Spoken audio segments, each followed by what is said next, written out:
कुछ sir solar में India इतना बढ़िया क्यों नहीं करता? इंडिया सोलर में तो बहुत अच्छा कर सकता है, पर जैसे चाइना हम देखते हैं बहुत ज़्यादा सोलर को प्रमोट करता है, इंडिया सोलर में इतना आगे क्यों नहीं है? चक्कर ये है ना, जो अब वही वाली बात है कि आप देश में हज़ार समस्या हैं, ठीक है। अब सर गवर्नमेंट ने पहले ईवी की पॉलिसी लाई, भाई चलो ठीक है, ये फिजिकल डेफिसिट कम करने के लिए ईवी चलाते हैं। उसके बाद जो है क्या कहते हैं, ये एथेनॉल वाला काम आ गया। अब जो है एथेनॉल करते करते अब गवर्नमेंट कहने लगे कि नहीं भाई सोलर चलो, सोलर चलो, सोलर चलो। लोग कहेंगे यार एक चीज़ खत्म नहीं, दूसरी शुरू कर देते हो तुम। ठीक है, गवर्नमेंट को लोगों का भी तो देखना होता है ना। गवर्नमेंट को सेंटीमेंट, भाई इलेक्शन भी तो जीतने हैं उसने, पब्लिक से वोट भी तो मांगना है ना उसने, प्रोटेस्ट भी तो रोकनी है उसने। लोग सड़क पर आ जाएंगे तो कैसे काम चलेगा? बट सर सबको पता है कि सोलर बहुत ही बड़ा एनर्जी सोर्स है, तो पिछले भी कुछ सालों से कभी प्रमोट किया नहीं गया इस लेवल पे। सोलर एक्चुअली क्या है कि बिजली बनाने, सोलर जो मेनली काम होता है उसका, जो मेनली उसका जो यूसेज है, एप्लीकेशन है उसकी, वो है इलेक्ट्रिसिटी जनरेशन में, बिजली बनाने में। बिजली की ऐसी कोई समस्या हमारे यहाँ है नहीं, बिजली हमारे यहाँ आ रही है, चल रहा है काम, ठीक है। हमारी मेन समस्या है ये हमारी जो ऑटोमोबाइल इंडस्ट्री चलती रहे, व्हीकल्स चलते रहे। व्हीकल्स के लिए तो पेट्रोल चाहिए ना, आपको डीजल चाहिए ना, ये सोलर थोड़ी लगाओगे। वो सोलर एप्लीकेशन वहाँ पे वो ईवी वाली बात आ जाती है फिर, ठीक है। तो सोलर आप हमारे, हम वहाँ सोलर हम लगा लें, लेकिन हमें इलेक्ट्रिसिटी कितनी कोई दिक्कत नहीं है देश के अंदर, और इलेक्ट्रिसिटी हमारी ठीक ठाक जनरेशन हो रही है और लो कॉस्ट पे हो रही है, ठीक है। थोड़ा और लो कॉस्ट हो जाएगी, सोलर ले आएंगे तो ठीक है।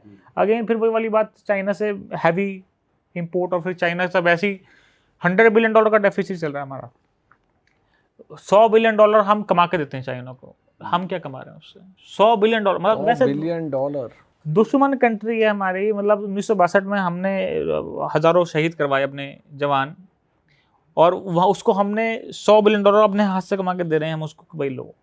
और फिर वही वाली बात है, सोलर प्रमोट करेंगे तो फिर वहाँ से इंपोर्ट करने पड़ेंगे इक्विपमेंट, उसके ये सब चीज़ें, तो हर चीज़ देखनी पड़ती है। Correct sir. अगर जैसे हमेशा से बात होती आई है इंडिया भी ग्लोबल पावर बनेगा, मतलब पिछले कुछ 2-3 सालों में बहुत बातें हो रही थी, तो जब अगर इंडिया ग्लोबल पावर बनना चाहता है तो क्या जियोपॉलिटिकल चैलेंजेस इंडिया फेस करेगा आने वाले सालों में? देखिए, एक बहुत अच्छा क्वेश्चन पूछा आपने।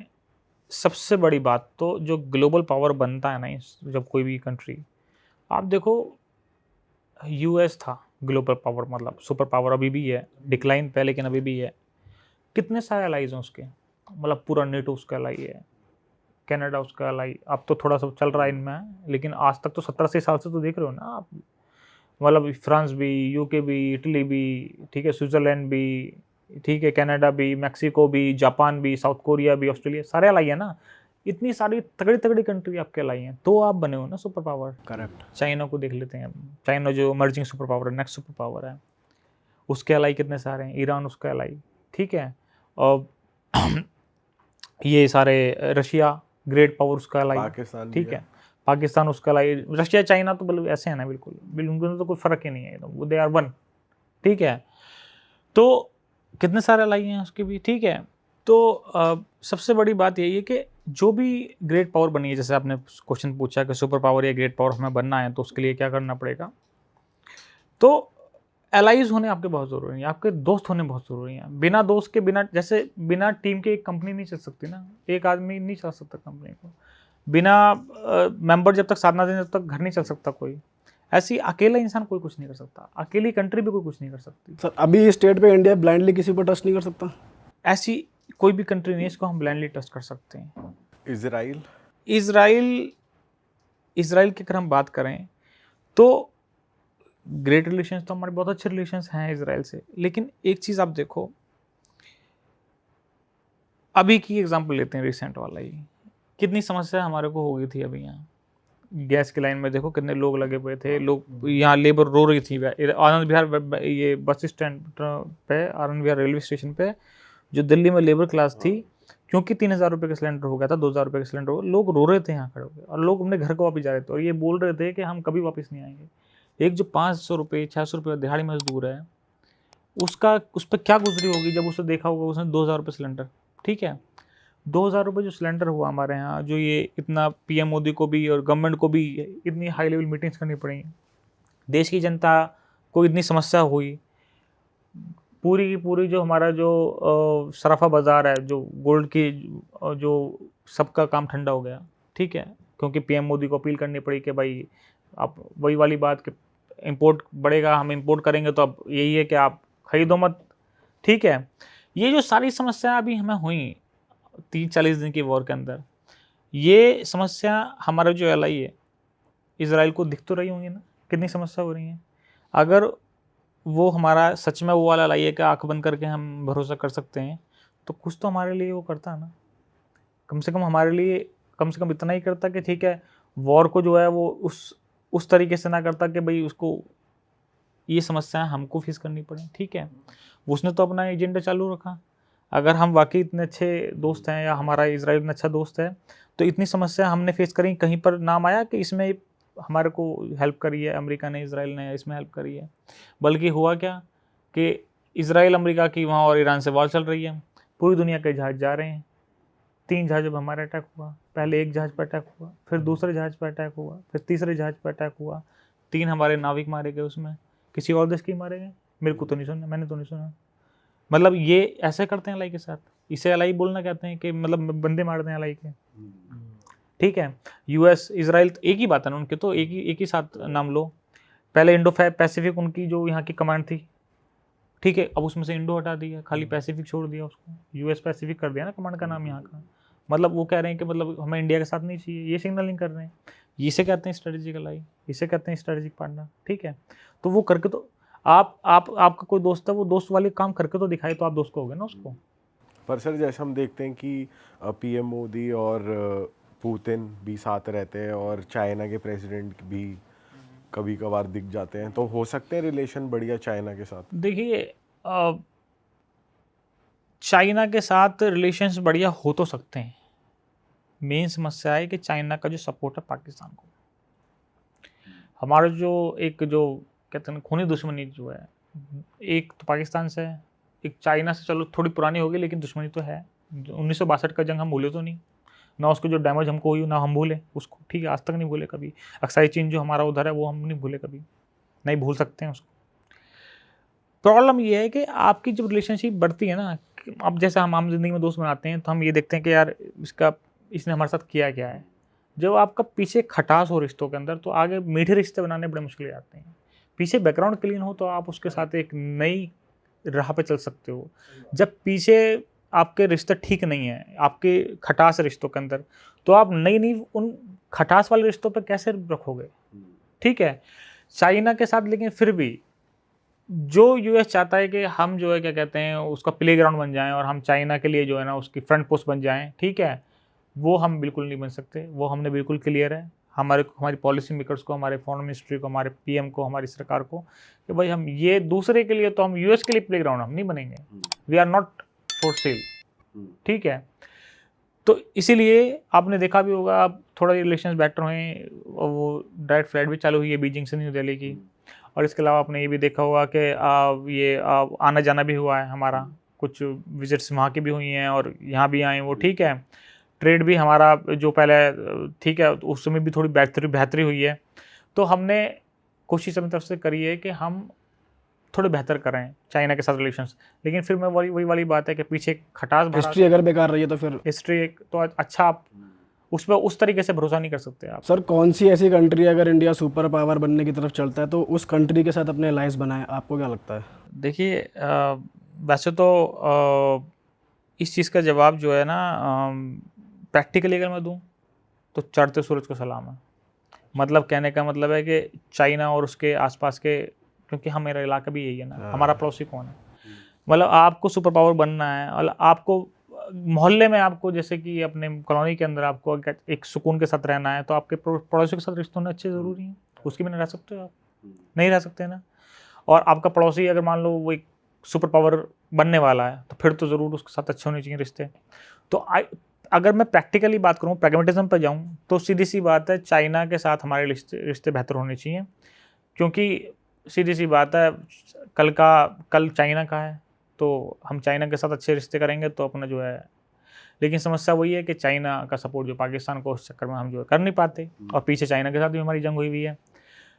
तो इस चक्कर में आज भी हम जो देखे जाते हैं, जो अमेरिकन कैंप में ही देखे जाते हैं, we are seen as a American camp या अमेरिकन अलाई। ठीक है, क्योंकि फिर वही वाली बात है कि भाई गांव का एक चौधरी नहीं तो दूसरा चौधरी, मतलब कुछ तो चाहिए ना आपको, फिर क्या करोगे आप, मजबूरी है ना। सब दोनों चौधरी से तो नहीं बिगाड़ सकते ना आप हमको, एक चौधरी के साथ तो आप सब थोड़ी बहुत बना कर रखनी पड़ेगी ना।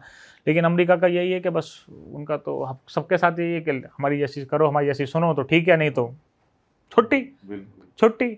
अब मार्को रूबियो यहाँ ताजमहल देख के गया है, वो क्या नाम है जेडी वांस यहाँ आया है 4 दिन की, वो उषा वांस के साथ बंदे मार दिए हमारे वहाँ, अटैक 3 जहाजों पर अटैक कर दिया। उनकी तो यही हमारी सुनते, वो दादागिरी वाली बात, एलाई वाली भाषा थोड़ी है उनकी, दादागिरी वाली भाषा है, सुनते तो ठीक है, नहीं तो भरोसा नहीं कर सकते हम यूएस पे। सर थोड़ी बात करते हैं कि हमारे देश में, इंडिया में आजकल क्या चल रहा है। कॉकरोच जनता पार्टी बहुत चर्चा में आ रही है सोशल मीडिया पे। तो ये जो प्रोटेस्ट कर रहे हैं, जो इनकी डिमांड है, आपके हिसाब से वो सही तरीके से चल रही है, वो सही चीज़ है या गलत कर रहे हैं? देखिए कोई भी मूवमेंट हो, कोई भी मूवमेंट हो, चाहे सीजेपी की हो, चाहे कोई भी हो, चाहे विदेश जो पास्ट में हुई है, या भविष्य में कोई भी होगी, बस आपने एक चीज़ नोटिस करनी है, मतलब जो लिटमस टेस्ट होता है ना किसी मूवमेंट का, कोई भी मूवमेंट हो, स्टूडेंट्स की हो, ट्रेड यूनियंस की हो, किसी भी ग्रुप की हो, आपने बस ये देखना है कि वो पीसफुल है कि नहीं है, और कॉन्स्टिट्यूशनल फ्रेमवर्क के अंदर अपनी डिमांड रख रहे हैं। अगर वो कॉन्स्टिट्यूशनल फ्रेमवर्क के अंदर अपनी डिमांड रख रहे हैं और वो पीसफुल हैं, तो वो ठीक लोग हैं। जहाँ उन्होंने धमकी वाली भाषा अपनाई, या जहाँ वो कॉन्स्टिट्यूशनल प्रोटेस्ट से बाहर, कॉन्स्टिट्यूशनल फ्रेमवर्क के बाहर गए, नहीं जी हम यहाँ तो जो परमिशन दिए हम यहाँ तो नहीं करेंगे, हम तो वहाँ प्रोटेस्ट करेंगे, नहीं हम ऐसे तो नहीं करेंगे, हम तो वैसे करेंगे, और वो उल्टी सीधी नारेबाजी, और गवर्नमेंट की जहाँ पर आपने नहीं करनी बुराई वहाँ भी बुराई, जहाँ करनी है जो प्रैक्टिकली समस्या है उसकी बात करो आप, जो बनता है आपकी करना कि भाई यहाँ पर गलत है, जहाँ सरकार गलत हो गलत कहो उसको, लेकिन जहाँ सरकार गलत नहीं उसको गलत मत कहो, प्रैक्टिकली आप जाओ। तो 2 चीज़ें हैं, पीसफुल और कॉन्स्टिट्यूशनल फ्रेमवर्क के अंदर अगर ये कम कर रहे हैं अभी, तो देखो कब तक करते हैं ये काम, तो ठीक है। जिस दिन ये वहाँ से गए उसके थोड़ा सा भी बाहर निकले, they are not good people, सीधी सी बात है। तो हमने ये 2 चीज़, अभी शुरुआत हुई है इनकी, अभी तो 4 दिन हुए इनको आए हुए, अभी देखते हैं क्या है। ये सबके लिए कह रहा हूँ मैं, सीजेपी के लिए नहीं कह रहा, कोई भी मूवमेंट चले, किसी की भी मूवमेंट चले, बस वो कॉन्स्टिट्यूशन फ्रेमवर्क के अंदर, संवैधानिक फ्रेमवर्क के अंदर होनी चाहिए, और पीसफुल होनी चाहिए, प्योरली पीसफुल। मतलब एक आदमी भी उसमें ऐसी बात ना करे या ऐसा काम ना करे जो कि। सर एक तरफ तो जैसे आप बता रहे थे इंडिया का फ्यूचर ये होना चाहिए कि हम ब्राइट माइंड्स पूरे वर्ल्ड को दे रहे हैं, दूसरी तरफ हमारे ही देश में पेपर लीक हो रहे हैं नीट के, और इतने सारे पेपर लीक पिछले 10 सालों में हुए हैं। यूपीएससी भी रिग्ड बताते हैं कि उसके रिजल्ट्स भी रिग्ड हैं।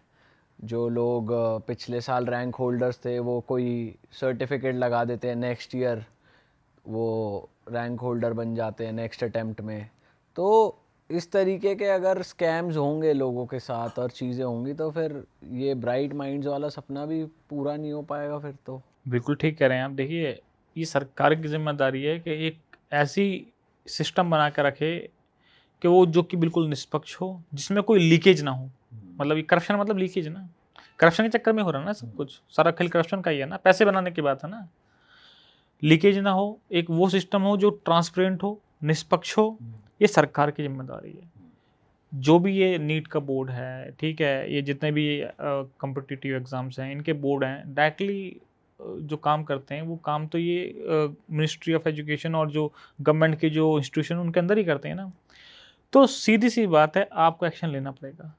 आप बिना एक्शन के, मैं आप एक एग्जांपल देता हूँ आपको, आप बिलीव नहीं करोगे, अभी धर्मेंद्र प्रधान के जो है प्रोटेस्ट चल रही हैं कि भाई रेजिग्नेशन लो, क्योंकि वो परफॉर्म नहीं कर पा रहे, रेजिग्नेशन लो। अभी रेजिग्नेशन का नहीं आया, मुझे नहीं पता गवर्नमेंट क्या करेगी, लेगी नहीं लेगी। मैं आपको एक एग्जांपल देता हूँ, कंट्री कैसे बनती है या कंट्री कैसे चलती है। कैबिनेट मिनिस्टर है धर्मेंद्र प्रधान, आप कभी चाइना के बारे में पढ़ोगे ना, इस लीकेज को बंद करने के लिए, सिस्टम को निष्पक्ष बनाने के लिए, सिस्टम को ट्रांसपेरेंट बनाने के लिए, मतलब in the history of the world no country has done this. China has fired 4000 cabinet rank ministers in their government just because of corruption suspicion. They suspect that the person has done corruption, and the moment it is proven, they have so far fired 4000 cabinet rank people. 4000. We are just talking about one person here. Unless you don't do it na, unless you do not stop this corruption, this leakage, the country can never be great. And this all, whatever you are seeing, that these mishappenings just because of corruption, and you have to set an example. आप example set नहीं करेंगे तो ये corruption नहीं रुकेगा. Corruption रोकने के लिए आपको एग्जाम्पल सेट 1-2 लोगों को नज़ीर बनाना पड़ेगा कि भाई ये पनिशमेंट है, जीरो टॉलरेंस पॉलिसी है आप, अदरवाइज ये सिस्टम ऐसे ही चलता रहेगा और लोगों का विश्वास भी फिर जो है ढीला पड़ जाएगा. बट सर डेमोक्रेसी में ये, और इंडिया जैसी डेमोक्रेसी में ये मुझे लगता नहीं पॉसिबल कभी हो पाएगा, क्योंकि करप्शन तो शुरू ही टॉप लेवल से होती है. अब जैसे हम देख रहे हैं कि हर चीज़ ही दो बड़े बिजनेसमैन को दी जा रही है, हर चीज़ में उनकी इन्वॉल्वमेंट आए जा रही है. तो फिर जब टॉप लेवल मैनेजमेंट पे ही करप्शन हमें दिखाई दे रही है साफ साफ, तो फिर नीचे के लेवल के लोगों को जीरो टॉलरेंस की तो बात ख़त्म ही हो गई. इसका जो सॉल्यूशन है ना, इसका तो ये सॉल्यूशन है, वैसे तो ये बहुत ही डीप क्वेश्चन है. इसका जो सॉल्यूशन है ना, ये जितने भी टॉप की लीडरशिप हमारी है, ये तो हम में से ही गए हुए हैं ना, है तो भारत का ही ना सब. पब्लिक करप्ट है तो कहीं ना कहीं पब्लिक में से निकले हैं ना. पब्लिक करप्ट है तो ये करप्ट है ना. करेक्ट. जिस दिन पब्लिक इतनी अवेयर हो गई, लाइक फिनलैंड, स्वीडन और ये नॉर्वे, कि भाई enough is enough, we want unbiased, transparent, no leakage, no corruption system, फिर ऑटोमेटिकली पब्लिक फिल्टर हो गई, खुद को अपना इस लेवल पे ले गए.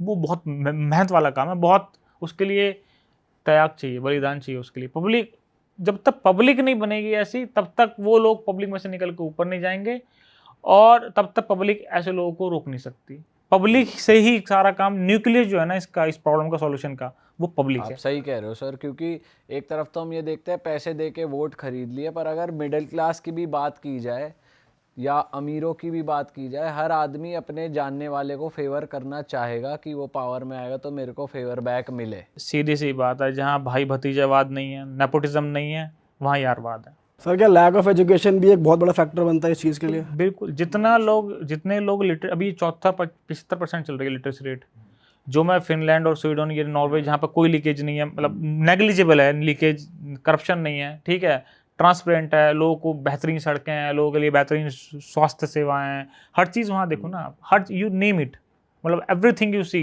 बेहतरीन हवा है, infra, your air, your education system, your health system, everything is fabulous over there.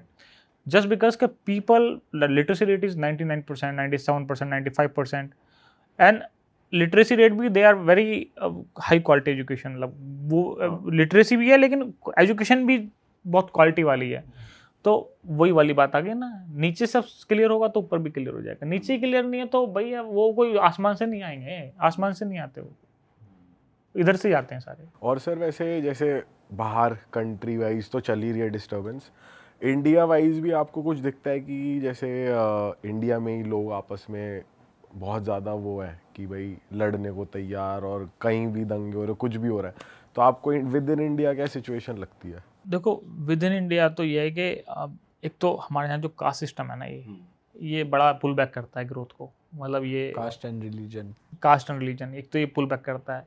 हालांकि वैसे तो ये जितनी डाइवर्सिटी होती है वो उतनी ताकत होती है किसी कंट्री की, ठीक है, लेकिन कभी कभी वही फिर मुसीबत ही बन जाती है, क्योंकि फिर वो जब दरार पैदा हो जाती हैं तो फिर ठीक है. अब ये कास्ट सिस्टम, अब ये कास्ट पॉलिटिक्स कितनी डोमिनेंट है हमारे यहाँ, मतलब कास्ट के नाम पर पार्टीज़ हैं, कास्ट के नाम पे जो है वोट दिए जाते हैं, ठीक है. अरे भैया जब आप कास्ट के नाम पर वोट दोगे तो विकास कौन देगा आपको? पॉलिटिशियन तो पॉलिटिशियन ही है ना. फिर आपने वोट ही उसको इसलिए दिया है कि वो मेरी जात का है या मेरे धर्म का है, तो फिर आप फिर किस हक से मांगोगे उससे रोड और बढ़िया हॉस्पिटल और बढ़िया स्कूल? किस हक पर मांग सकते हो आप उसको? तो ये तो सबसे जो डोमिनेंट इशू है ये है कास्ट, और ये सदियों से चला आ रहा है, तो ख़त्म होना भी बड़ा मुश्किल है. अरे वाह, आपने ये वीडियो यहाँ तक देख ली भाई, तुमने हमारी मेहनत सफल कर दिया. तुम ही लोग हो असली रियल हिट. और अगर आपको बहुत मज़ा आ रहा है ऐसी क्लिप्स में, ऐसी वीडियोस में, तो फटाफट जाइए प्लेलिस्ट पे, बिंज वॉच कीजिए, सारी वीडियोस देख डालो और मौज काटो. That is it. हम मिलेंगे नए पॉडकास्ट में, नए क्लिप में. Till then bye bye, see you, take care, do subscribe.